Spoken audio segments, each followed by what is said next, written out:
መጽሐፉን ሳነብ ከመጀመሪያ እስከ መጨረሻ በእኔ እምነት አገሪቱ አሏት የሚላቸውን ችግሮች በደንብ የዳሰሰ ችግሮቹን መዳሰስ ብቻ ሳይሆን መፍትሄ አቅጣጫዎችን የጠቆመ ትልቅ ዶክመንት ስለሆነ ይሄንን ከንግግር በዘለለ ወደ ጽሁፍ ቀይረው ያቀረቡልን ጠቅላይ ሚኒስትር ማመስገን ፈልጋለሁ።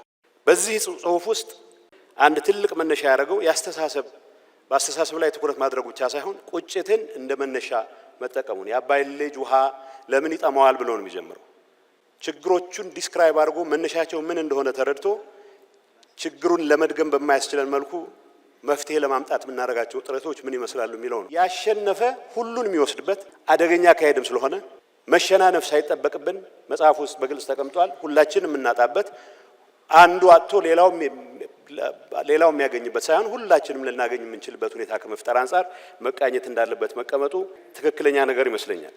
በተለመደው ፔስ የኢትዮጵያን ችግር መፍታት አይቻልም። በአንድ ነገር እርግጠኛ መሆን ይቻላል። እልህ አለ። በጣም የምራችን ቸኩለን ፈጥነን መስራት ካልቻልን ይሄ ነገር የረባ ደረጃ ላይ ልናደርሰው አንችልም የሚለው ነገር መውሰድ ተገቢ ነው።